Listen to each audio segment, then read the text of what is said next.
Good morning to the fellowship, and good morning to you, those of you joining by way of YouTube. I want to say that today, of course, is my birthday, and I'm so very blessed to be here. And the reason I wanted to do this before I started, which I usually don't do, I usually get right into the teaching, but is because I just, there's a promise that the Bible makes, and many of them, and I know most of them.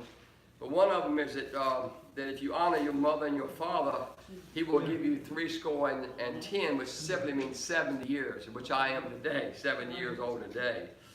I'm so very blessed and thankful to the one who I worship and trust, love, and serve in my relationship with Yeshua Messiah. Been doing it for 43 years. I also want to say that these last 6 weeks, that he's blessed everything that I put my hand to and answered every one of my prayers. I mean, every one. And I say that, and I say that to give him all the honor and the glory. But there are 2 things that happened this week that I just want to say, and then we get into the teaching. The first thing is that my dog had been sick, and my dog is right there. And if you want to, honey, go ahead and show everyone. That's my dog, and that dog is Gabby. And we got Gabby out of the pound some almost 5 years ago. And something had developed in one day she jumped off the top of the steps, and when she did that, all of a sudden it was like she was paralyzed in her back legs. I think I know what it was, but I took her and had her examined, and they wanted to put her on steroids, and of course they didn't act like they were working for a while, but they haven't heard a thing. But anyway, I had laid hands on her and prayed, because he creates all the beasts. He gives these animals to us to love and take care of. And then I recalled his promise. He said I gave you authority over them. Now that's what he said. So I said, well, wait a minute. I'm going to take authority over my dog, and I did. And yesterday is the first day she ran out to meet me on the sidewalk, and now she's doing very well. So I told her this morning she could join me, because she's an answer to prayer and a healing. Also, the second one was I have a crane who I named Heathcliff. Sheila has his own website. No, his own. He's a heron. He's a heron. Blue heron. Blue heron. But anyway, he's been with me a long time, and he'd been gone for 3 weeks. I found out that he flew down to Florida. He got drunk and got married. He told me. And what had happened was he came to his senses and he came home. So he shows up the other day, and he's followed me around like a dog. As a matter of fact, he will go out to where I feed. I got feed out here. I feed the fish in the morning. He's waiting to get fed. But anyway, the other day he missed me so much, he actually walked to the barn, and I took my Ranger to ride out there. He flew behind me. I wish Sheila would have had it. It was a beautiful picture to follow me. So his name is Heathcliff, and we think he went off with Sheecliff. And I think he went off with Sheecliff. But anyway, he's back, and so that was another answer to prayer. And I'll tell you why, because I love my animals. I trained a rooster one time. He used to come in the house. Long story short, I've had a way with animals, and I love them. And so I just want to say that was just another answered prayer. But everything else that I have sought and asked and prayed for has been answered. So to him be the honor and the glory. Thank you for the promise that he made in the scripture that he would give me 70, and I thank you for that. I hope I have many, many, many more years to serve him and to serve my brethren right here, my brothers and sisters that are here every week faithfully, who I love and care about. These are my family. The name of this teaching this morning, we're in the book of Genesis, and we're taking it chapter by chapter by chapter. In other words, that's how we do it. That's what the Holy Spirit teaches us to do. And we're on chapter 12 of Genesis. And so this name of this teaching is called Leaving Family. Now make a note of that. Leaving family. There's a reason for that. In other words, when I say leaving family, I'm talking about leaving relatives. Well, I've told this fellowship for a long time. I don't know how many of them do it, but I've told them, I said, there's sometimes people in your family you don't need to fellowship with. And here's the reason why. Now you're going to find it here, right here. And I'm going to show you right here in Old Testament, the book of Genesis teaches it, as does we go to the New Testament, where Shaul taught it in the book of Corinthians. The same thing I'm going to be teaching today. But he said, leave your relatives. Leave them alone. Why? He knew that they were going to walk a road of sin, and certain ones were going to walk a road of obedience, just like he knows your heart. For those of you joining by the way of YouTube, I pray you'll listen. And remember that our ministry is 3 things, basically. The ministry that Yeshua has given to me and to this family, this fellowship. That is to challenge you, to encourage you, in the Word. To challenge you in the Word, and that you do what? You change according to the word. Now, if you don't do any changing, the other two don't do you any good. You can go to a pep rally and get encouraged. I mean, you can go to a band concert and be excited and get encouraged. And then you can be challenged to go home and sit down and play your instrument. But unless you change according to the word, you'll never see these results happening as I have in these last 43 wonderful years of walking intimately and daily and obediently to him. Now, the word is obediently. Now, so it says here, we're talking about leaving family. It says, chapter 12, verse 1, Yahweh said to Abram, now I want you to understand, Abram here, he's speaking to him. Notice that he's talking. I want you to catch that. He said that Yahweh, and in some of your Bibles say God, which is actually his name is Yahweh, God being a title, but that's okay. As you grow and learn the truth, hopefully you'll see what he intended for us to use. He wants us to use his correct holy name. He said, and Yahweh said to Abram, go yourself out of your land from your what? Relatives. Wait a minute. Now here's Almighty Yahweh said, leave your relatives. Huh? Wow, I wouldn't think of such a thing. Because they're blood, you're wrong. You have to be able to discern the people you need to be with and the people you don't. So he says, from your relatives. Now let me say this, his father, Terah, T-E-R-A-H, Terah was Abram's father. He left his family, and he went up to Turkey. When he left where he was, he was in a place called Iraq. He left Iraq, which is the word Kasdim. He left that and went to Turkey because he left his family. Not all of them. It told you the only family he kept was Abram, Lot, and of course Abram's wife Sarah. Remember that. He says here, and from your father, he said, look, leave from your relative and from your father's house. What does he mean? His father died in Turkey, where he said, leave him. Leave it, let go. He said, look, to a land which I show you. Well, that's what I want for you. I want what he wants to show you, not what you think you want, not what you think you got to have, not what you think you got to buy, but do what he said. Listen to him. Pray about everything. So he said, I'm going to show you what I want you to do. Look at this. He said, to a land which I show you, verse 2, and I shall make you a great nation and bless you. Keep this in mind. He's still speaking to him personally. Yahweh is having a conversation. He's saying to this man, listen. Noah listened to him. Men did not listen. Men that were once godly men that changed were just like we find them today. Once they were godly men and they changed, turned their back and left. Listen to what he says. I'm going to make your name great and you shall be a blessing. I'm going to make you great. He said, look, I'm going to do it. It'll be a blessing. Then he says, and I shall. Now he's still speaking. I shall bless those who bless you, and I shall curse him who curses you, and in you all the clans of the earth shall be blessed. Why? Now stop. Isaiah chapter 54:17 says that I will bless those who bless you, and I will curse those who curse you. That's as true today as it was in the day that it was given and said. When he prophesied about that, he was saying the same thing that he told him right here. That's why he says, pray for the peace of Israel. Now listen to this carefully, okay? I want to read Psalm 83, verses 1 through 5, and see how real this is today, because this is also a blessing to me personally, and I'll show you why as I read this to you. And I want you to write this down at that sentence, Psalm 83, 1 through 5. Listen, O Elohim, do not be silent. Do not be speechless, and do not be still, O El, which means, O Father. For look, your enemies make an uproar, and those hating you have lifted up their head. They craftily plot against your people. Listen to me. This has been going on. It still is today. Now listen carefully. And conspire against your treasured ones. They have said, come, let us wipe them out as a nation. Stop. The year I was born, May of 1948, Israel became a state. The day I was born. Actually, in the year. So that blessed me. 70 years ago, Israel became a state in the month of May. Now listen to this. This was prophesied all these 1,000 years before. He says, they said, let us wipe them out as a nation and let your name of Israel be remembered no more. Notice he uses the word remembered. Remember is an important word in the Bible because it goes back to the Sabbath, of remembering the Sabbath. But he says here, remember no more. This is what people want to do to you, Israel, for they have conspired together with one heart. They have made a covenant against you. They do that today to the nation of Israel. And I'm going to show you in this teaching when Israel gave up land they had no right to give up because it was given to them by Almighty Elohim.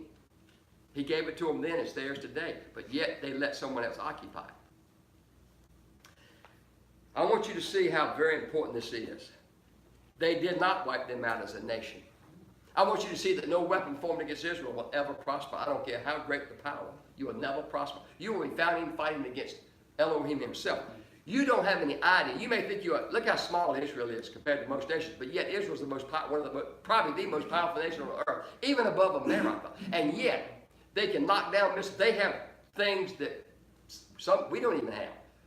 But let me say this: they don't have the quantity of what we have as far as, but they got the quality. The other thing is that they're protected by a supernatural protection.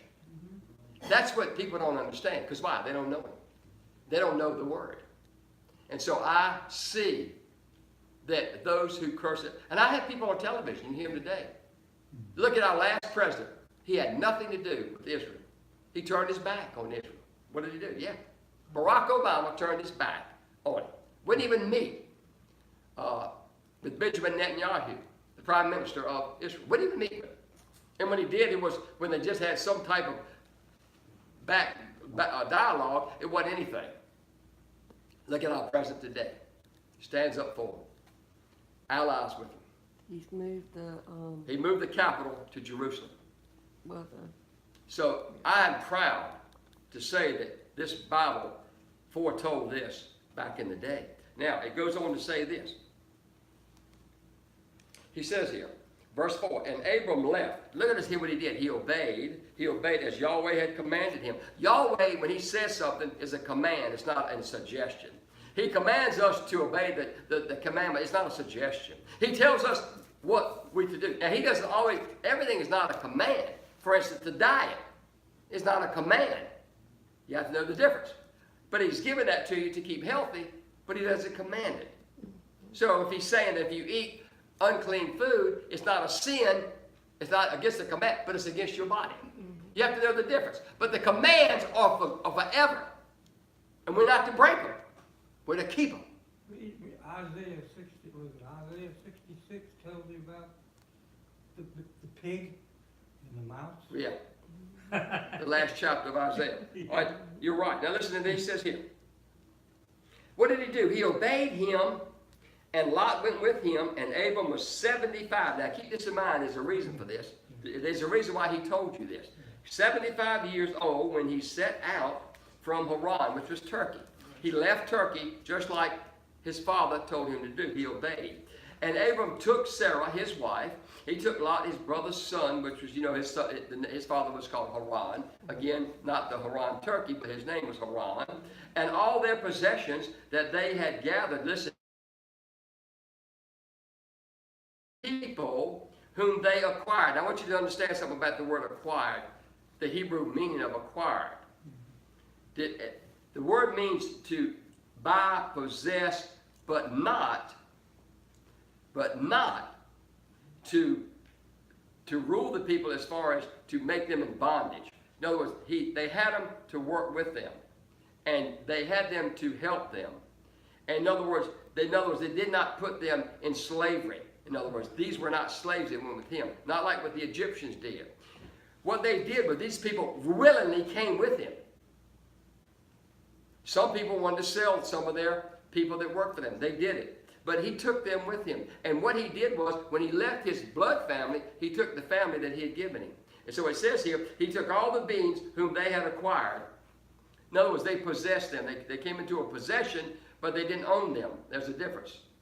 They didn't own them, and they knew it. But they worked with them. They decided to go with them. They become part of the family, the clan. In Iran. That's where they came from, which was Turkey. And they set out for the land of Canaan, which was the land of Israel. And they came to the land of Canaan, which was Israel. They came to the part of Israel. They didn't go to the one he wanted yet, but nonetheless they were there. He said, and Abram passed through the land to the place of Shechem. Shechem is what is known as modern-day Nablus. It is the west bank of Palestine is where that is. And they came to Shechem as far as the terebinth tree of Morah. The terebinth tree were oak trees, and the word Morah means it came to the plain. It was a plain of oak trees is what it was. That's where he came. And he said, at that time, the Canaanites. Now, who were the Canaanites? But Ham's grandchildren. Remember Ham? He had, he had a son. Who was his son? Canaan was his son, remember? And who did Noah curse? But his grandson, which was Noah's, was the father of Canaan. Remember that? Yeah. And he became the leader, the grandson who was cursed of the Canaanites. You got that? Say, I got it. Got it. All right, because if you don't have it, stop me. Don't let me go until you raise. I want you to be, this is important, crystally clear on what we're teaching this morning. You'll see how important it is. He says, and so they came to the land. Abram passed through the land, the place where I told you that, and that was modern day Nablus. It's verse 7. And Yahweh appeared to Abram and said, now notice that he's now speaking to him again. Yeah. See that? He said, and he's speaking to him. He says here, to your seed, stop. To your seed, now listen to these words, I give this land. First of all, when Abram, and I want you to keep this in mind, I'm going to come back to it. Abraham married a woman that was barren. Now think this about this. Stop and think. He knew that Sarah could have no children. Oh, Russell, how do we know that? Well, brothers and sisters, let's just look over here. In verse 30 of chapter 11, where it says, and Sarah was barren. He knew before he took her as a wife that his wife could not conceive a child. Now, all of a sudden, Yahweh is saying, in your seed. Now, the only seed simply means that a man has to have an intercourse through sperm to fertilize the egg of a woman, and that is the seed that produces a child. But how's that going to happen when she's barren? But yet, he's saying, to your seed. You're going to find out later on, but listen, this is awesome. This is when you come up against something. Listen to this, ladies and gentlemen. You come up against something, you say, I can't do it. This is impossible. Let me tell you what. The word of Elohim says all things are possible for them who believe and stand on the word. Don't you say that. You may not see it now, but it's coming. Now listen to me. To your seed I give this land. And he built there a slaughter place to Yahweh. Listen to this, who had appeared to him. Yahweh had already appeared to him when? In verse 1, when he said to him to leave, right? That was the first, that's what it means, verse 1. And now we get it here, he says, now what did he do? What did Abram do? What's the first thing he did? Built an altar. Built an altar. What was the first thing Noah did when he got off the ark? Built an altar. What does that show you how much he loved him? Let me show you, he was willing to sacrifice.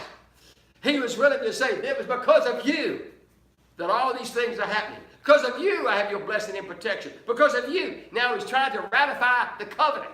Now to ratify the covenant means something that has become fulfilled. Here. So now look at this. He says it, to your seed I give this land, and he there built a slaughter place to Yahweh who had appeared to him.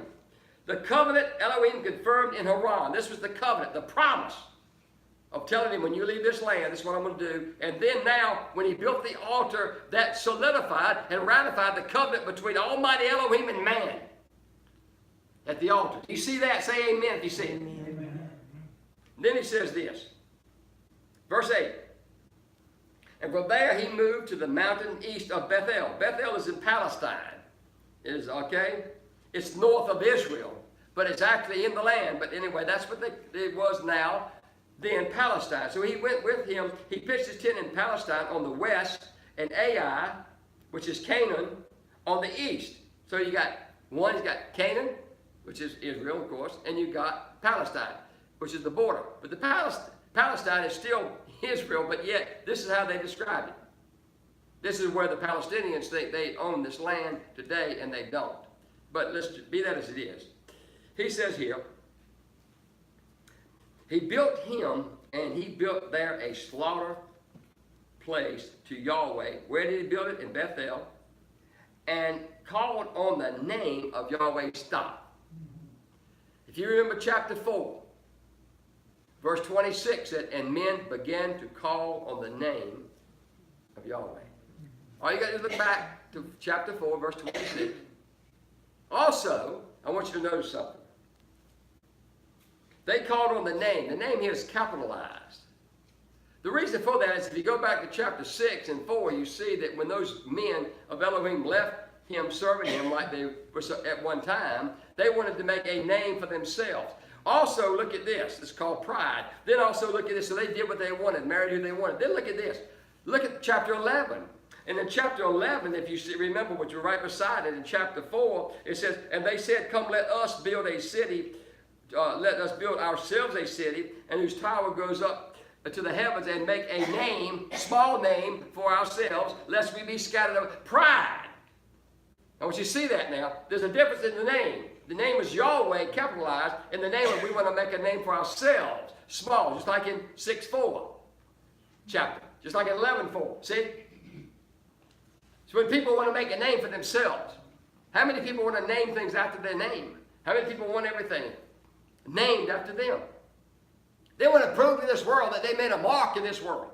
They want to prove to this world that, look, I achieved all these wonderful goals, and they missed the mark.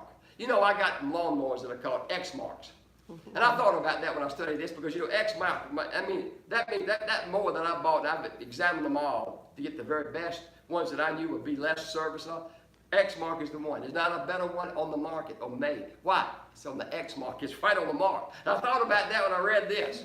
You know, I really did. I mean, just, all these little things come to me. But, you know, here's the thing. They missed the mark. They wanted to make a name for themselves. People want to make a name for themselves. People want to leave a legacy. J. Paul Getty, one of the richest men in the world, was the most miserable human that ever walked on the face of the earth. J. Paul Getty had children that he never had any relationship with. They didn't like him. He didn't like them. What did all that money do for him? He was so tight, he wouldn't even let his children enjoy it. Howard Hughes. Howard Hughes, what did he do? Look how he died. I mean, all these people that try to accumulate things for themselves, and look how they ended up. Hey, listen, it's coming to a head, y'all. There's going to be a judgment day for every one of you. And I got news for you. You're going to find out today that not one of you has an excuse. Listening by way of YouTube, this fellowship has absolutely zero excuse not to follow the truth, not to obey the scripture. No one has an excuse. I'm going to show you that in a minute.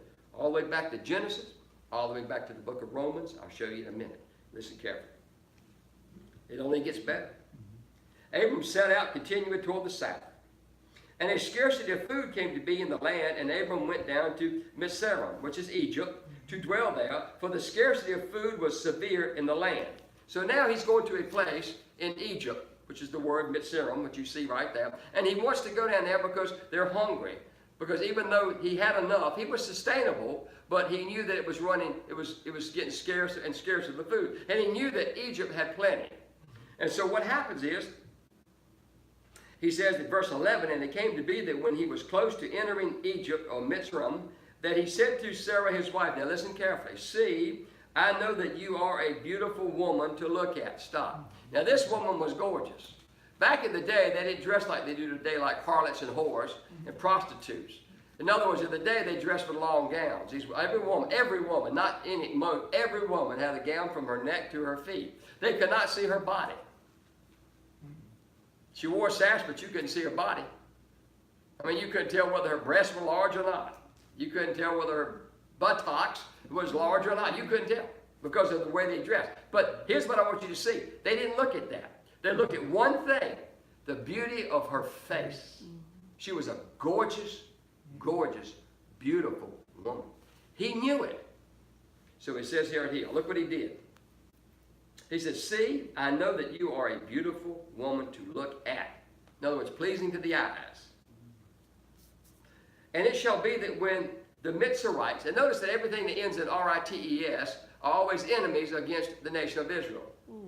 Have you thought about it? Canaanites, Perizzites, Hittites, Jebusites, the Morites, and now this. Because they are enemies of Israel too. But they are Egyptians. All right, so they're in the land of Egypt. So he goes down to there, and he's telling his wife that it would be that when the Egyptians see you, that they shall say, this is his wife, and they shall kill me, but let you live. Now right here, stop. This is how most of you address your prayers. This is how most of y'all address life, with a presumption of fear. He'd already been told, had he not been told in person, he was going to make him a great what? Man. Nation. And also he said he was going to bless his what? His seed. So if he was dead, how could that come about? Think. Think. But yet, here's what happened. He tells his wife, let's lie. Now let me tell you something else. Adam and Eve didn't lie. No. See, what happened with them was that when they were confronted by Almighty Elohim, of course, you know, Adam blessed Hawa, and then blamed Hawa, Eve, and Eve blamed Nahash. Everybody got the blame. No one took personal responsibility, but they didn't lie. They told him this is what happened. But here, this is a direct lie. It's like I tell people that, let's say that my wife and somebody's coming over and I say, honey, I want you to lie for me or with me. Is that right or wrong? Wrong. What's going to come from it? Bad. But here, what so happened is that this ends up actually being an awesome lesson, but also learning, and also it'll turn out to be a blessing. But it would have been a blessing anyway. He'd have gotten it anyway. Now look at this. He says here, this is my wife, and they can kill her. Let you live. Please, verse 13, say you are my sister. Highlight that. So that it shall be well with me. Look at that. In other words, I want you to protect my back because you are in front. So I want you to lie with me for your sake. And my life be spared because of you. Look at that. Who was he looking after? Himself. What brought it on was a presumption. Listen, this is in your life. You presume fear that's not here, but you presume it. It's not real, but you presume it. No, but you think it. Instead of saying, wait a minute, what's the promise of my father? What did he say? Somebody gets sick. Doctor said going to die. Or somebody else says something. And the first thing that hits you, fear. Presumption of fear. Wait a minute. What does the Holy Bible say? What does Almighty Father say? He brings every promise to fruition to those that will wait on him. For those that will endure with him. For those that won't quit on him. For those that won't turn their back on him. He's going to answer that prayer. I didn't say it, he did. Hallelujah. Listen to this. So then he says in verse 14, and it came to be that when Abram came into Egypt, I'll use that word, that the Egyptians saw the woman, that she was very beautiful. Notice they didn't use the word beautiful. What did they use? Very. She didn't look like an average woman. I mean, even a beautiful woman beside her was mediocre. I mean, she was beautiful. This woman was gorgeous to look at. I tried to think of a woman that was that gorgeous in my life. The only one I can think of was Sheba. So look what he says here. He said, verse 15, Pharaoh's officials saw her and praised her before Pharaoh, and the woman was what? Taken to Pharaoh. Now I want you to stop right here. When she was taken to Pharaoh's house, he had sex with her. Now, the reason that this doesn't go into it, and I'll tell you why, here, and this is not a presumption, this is what happened. They didn't want to go into it because I'm going to show you in a later scripture in the same chapter why they bring this up. But what happened was that in the day, when a woman was brought into a Pharaoh's house or a king's house, they submitted to him without question. Today we would call it rape. They didn't call it rape in that day, even though it was rape of the day, but she submitted. The women were taught to submit to the men without any question. Of course, it was a sin when man took advantage of any woman. That's a sin. But the woman had gone into Pharaoh's home. Now listen, he said they took her in the home. That simply means she was there for a few days. And he had intercourse with her. I've always heard that when she was taken in that they were preparing her for the Pharaoh by, putting creams on her. No, I'm going to prove it. I'm going to show that's wrong. No, that wasn't it. She had sex. They could have been preparing her, but they had sex. And I'm going to show you why. Listen, the scripture will tell you. Wait a minute. So he said he was taken to her house in verse 16. And he, meaning Pharaoh, treated Abraham well for her sake. Okay. And he had sheep Who did? Pharaoh, and he had cattle, and male donkeys, and male and female servants, and female donkeys, and camels. Now, what that means is that's what he gave him. Pharaoh gave him all these things I just named. You'll see that in a minute, too. He became very wealthy by what Pharaoh gave him. He gave him all these things to take with him. He'd have done it anyway, but you'll see that in a moment. And then he says here, but, in verse 17, listen, Yahweh plagued Pharaoh and his house. Stop. He wouldn't have plagued his house if he was just there preparing her for marriage. He plagued the house with a deadly disease. Listen, this was deadly pestilence, like the bubonic plague. These are the diseases that his house, not the land. Later on, that's done, the whole land is done. Right now, it's in his what? House. He plagued his house, his children, and his family, and his servants had diseases that were contagious diseases, and some of them were dying. Now, look at this. He would have never done that if he'd just taken her in and hadn't done anything. But this is why he did. He plagued with, look, great plagues. Now that simply means, in Hebrew, it means deadly diseases that are contagious diseases that hit his house. This is what y'all bring in your house sometimes. Yeah, when you let people come in and sin, that's what you're doing. Same difference. You bring in stuff. It might not kill you, but I guarantee you what, it's going to hurt you. A man's got to watch over his home. And if there's not a man in there, and you got someone like Rita that's got you sure to be your husband, she's got to submit to him and do what he says. Don't you dare let anyone in that house that's going to bring sin in your home. And you know, if you do, you're just as guilty with it. And you can say, well, I don't care. Don't care. Look, it's going to happen to you. I'll show you that in a minute. You're still going to receive the penalty of it. He says here, listen, why did he plague her home with great plagues? Because of Sarah. Look, because of Sarah. In other words, he wouldn't have done it unless she had intercourse with her. Then it says this, and Pharaoh called Abraham and said, what is this you have done to me? Why did you not inform me that she was your wife? That means I had intercourse with her. I had sex with her. I wouldn't have if I didn't know that she was your wife. Do you see that? He just told you right there he had intercourse with her. And the whole thing is, he said, look, why didn't you tell me she was your wife? Because see, he had already had a promise from Yahweh. He was going to bless him and take care of him. And he wouldn't have let anything happen, even though the Pharaoh and the people saw how beautiful she was. Being that she was married to him, he wouldn't have done anything but still giving him all the sheep, all the camels, all the female servants, all the men. He was still giving him all the things that he gave him. Why? Because he was favored, listen, by Elohim. Elohim, Father, Son, and Holy Spirit, favors you. When you pray in the morning, your favor surround me. He does me, every person that works for me, every person that helps me. He favors me with good people. He favors me in all that I think, speak, and do, because I do it with him. I let him lead me, guide me, give me the words and thoughts, give me the day, order my day, everything. It's blessed. Why? His favor surrounds me, surrounds you, surrounds all of you. You better wake up and realize it. You have his favor. That means you have his blessings. You have his protection. You have his love. You got everything he gave to his son. He gave to you through his son. So it makes you different. Set apart. Walk apart from the world. Don't join in with the world. They're going to hell.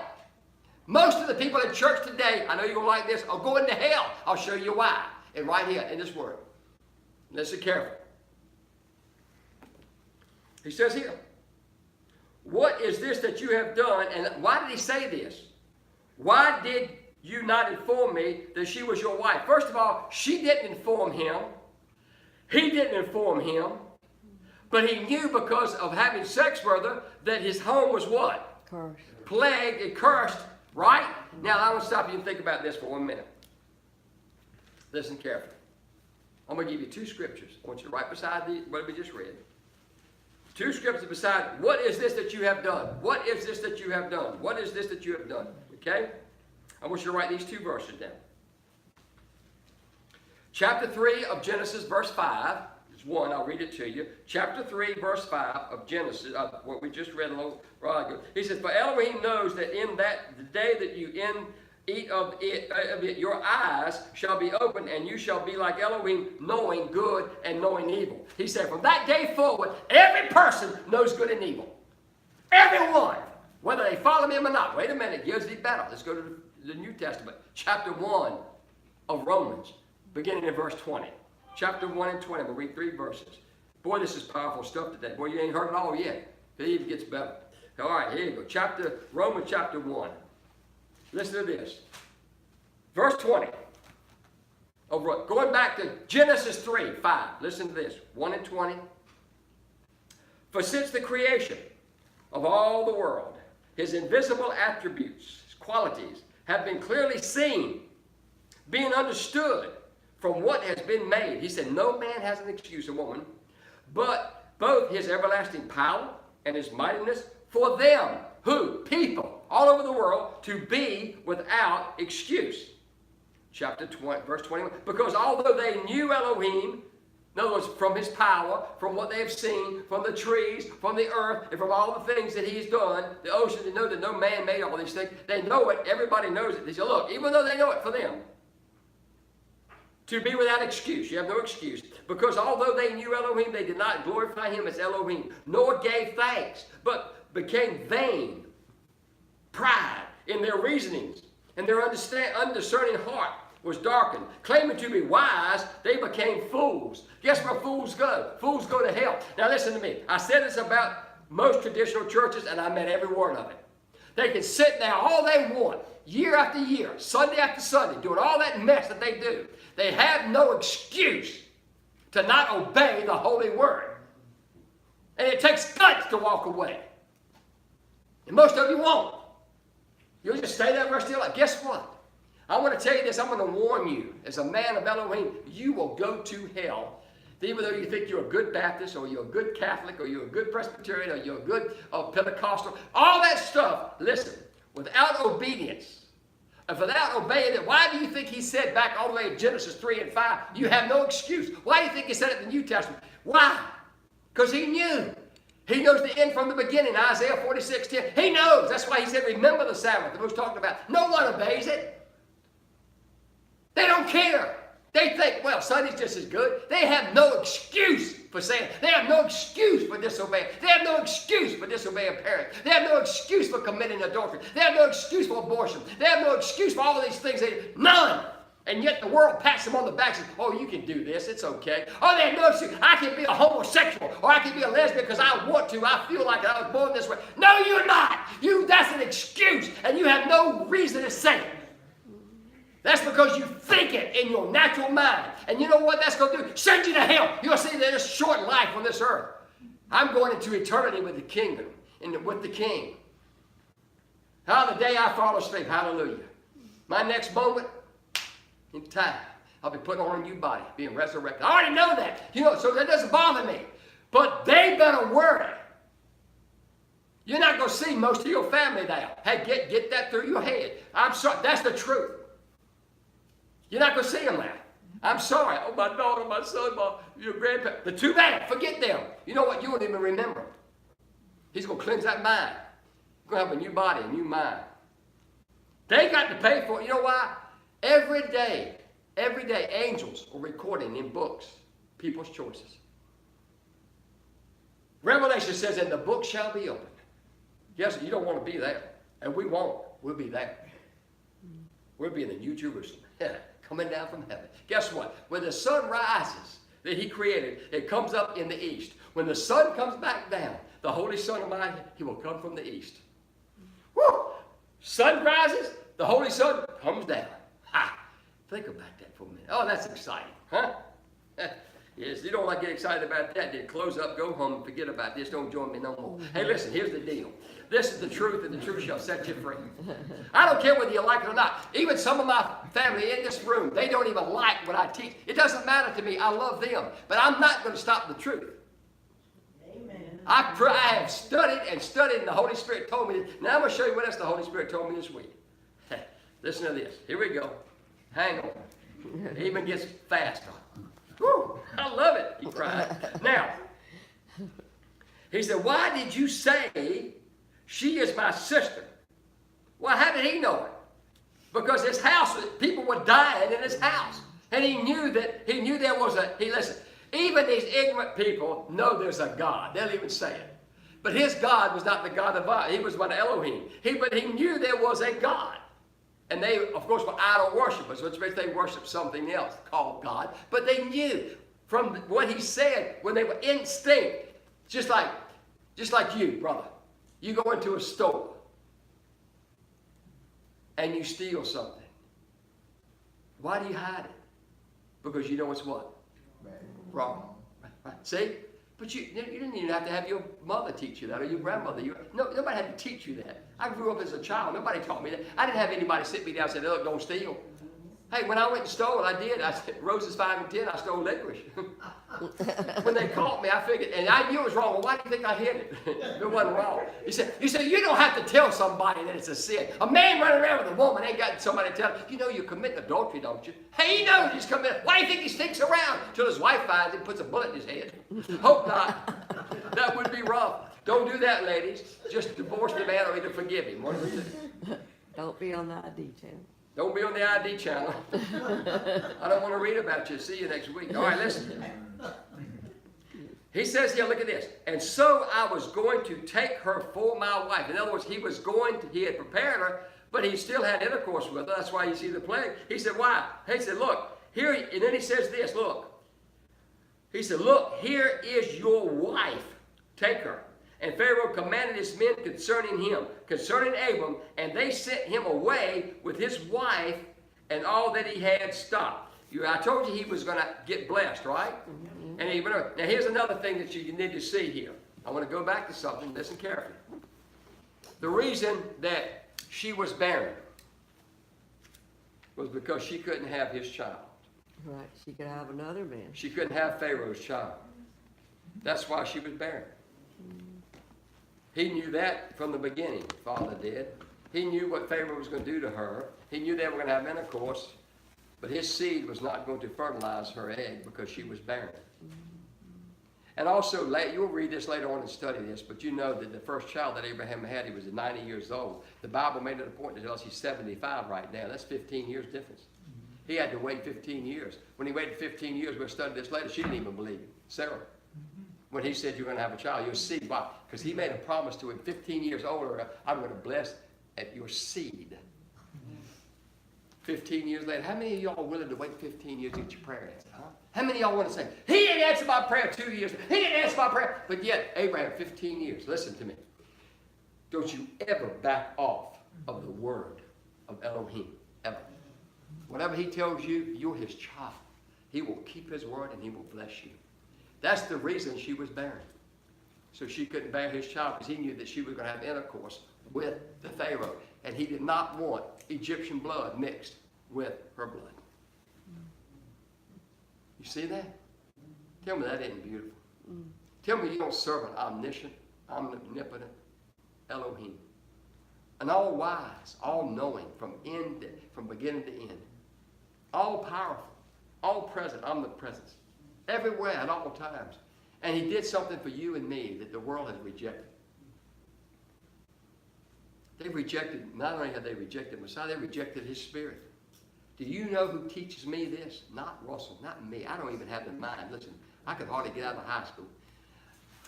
I didn't have any, this is all taught to me by the Holy Spirit. Every single word. I go through these all from tomorrow morning until you see me next Sabbath. I will go to the next chapter. Every word. I analyze every word to ask the Holy Spirit, give me understanding.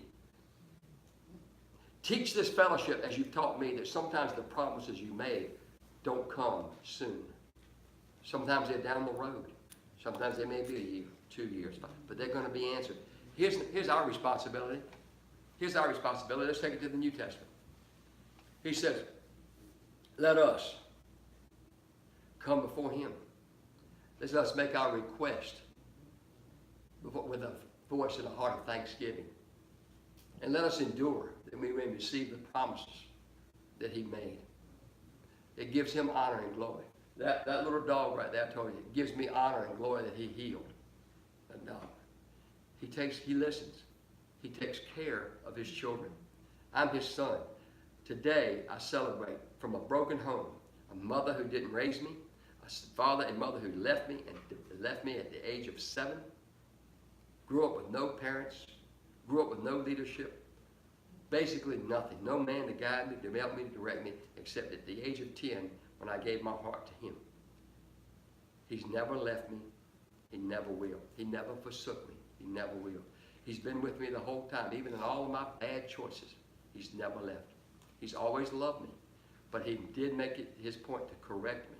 He did make it to help me confess and understand what sin is. He did guide me and direct me to know how to be forgiven and to let go. He taught me what forgiveness is all about. Man can't forgive anybody. People say, well, I forgive you. You can't forgive one soul anything.